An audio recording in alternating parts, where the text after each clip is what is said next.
Hi dear friends, ഇന്ന് നമ്മൾക്ക് ഒരു ഗ്രീൻ കൊറിയാൻഡർ ചട്നി ഉണ്ടാക്കാം. ആൻഡ് ഈ ഗ്രീൻ കൊറിയാൻഡർ ചട്നിക്ക് ഫസ്റ്റ് നമ്മൾക്ക് മല്ലിയില വേണം.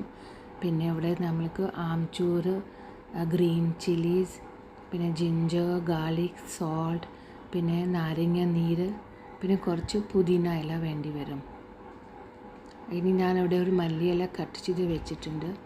ഇതിന് നമ്മൾ ഇനി ഒരു മിക്സി ജാറിൽ നമ്മൾക്ക് അരയ്ക്കുക. കുറച്ച് വെള്ളം ഇട്ടിട്ട് നമ്മൾക്ക് കുറച്ച് അരയ്ക്കുക. അത് കഴിഞ്ഞിട്ട് അതിൻ്റെ മിക്സിയുടെ മൂടി വെച്ചിട്ട് നല്ല മെല്ലെ മെല്ലെ കുറച്ച് അരയ്ക്കണം. ആഡിങ് വാട്ടർ നമ്മൾ കുറച്ച് ഇടാൻ പാടുള്ളൂ. അത് കഴിഞ്ഞിട്ട് നമ്മൾക്ക് അടുത്ത ഇൻഗ്രീഡിയൻസ് ഇടണം.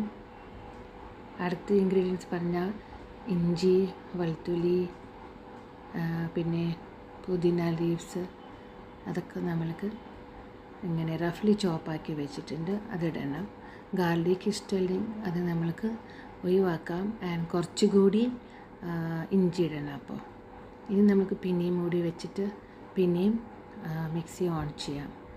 മിക്സി ഓൺ ചെയ്ത് കഴിഞ്ഞിട്ട് കുറച്ച് ഇങ്ങനെ മെല്ലെ മെല്ലെ വിത്തൗട്ട് വാട്ടർ തന്നെ ഇടണം.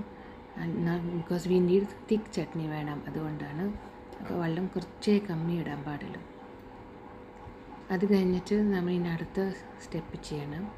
അടുത്ത സ്റ്റെപ്പ് പറഞ്ഞാൽ നമ്മൾക്ക് ഇനി അടുത്ത ഇൻഗ്രീഡിയൻസ് പറഞ്ഞാൽ ആംചൂർ പൗഡർ, ഓക്കെ, പിന്നെ കുറച്ച് നാരങ്ങ നീര്. ഇതിലിപ്പോൾ 2 നാരങ്ങേൻ്റെ നീരുണ്ട്, കുറച്ച് ബാക്കി വെക്കണം, അത് കുറച്ച് കൂടുതലാണ്.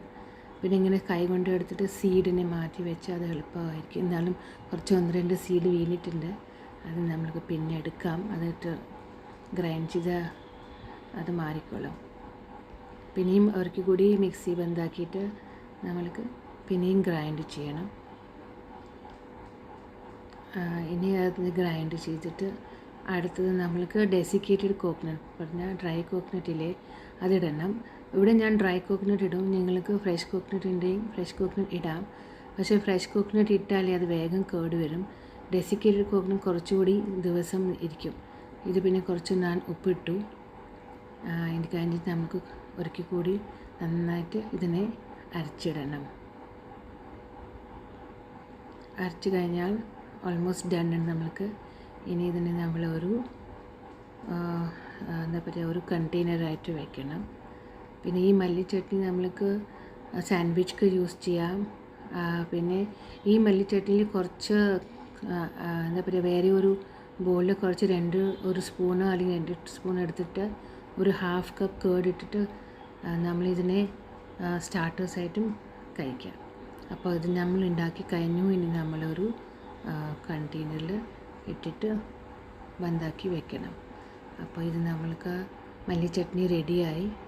അപ്പോൾ ഇനി നമ്മൾക്ക് ഇതിനെ കുറച്ച് ദിവസം യൂസ് ചെയ്യാം. ഫ്രിഡ്ജിൻ്റെ ഉള്ളിൽ വെച്ചിട്ട് നല്ലോണം സൂക്ഷിച്ചെടുക്കണം, അല്ലെങ്കിൽ പിന്നെ വേഗം കേട് വരും. ഓക്കെ, ഐ ഹോപ്പ് എല്ലാവരും നിങ്ങൾ ഇത് ട്രൈ ചെയ്യും. നല്ല യൂസ്ഫുള്ളാണ്. കുട്ടികൾക്ക് സ്കൂളിൽ കൊടുക്കാനും എല്ലാം നല്ല യൂസ് ആയിരിക്കും. ഓക്കെ.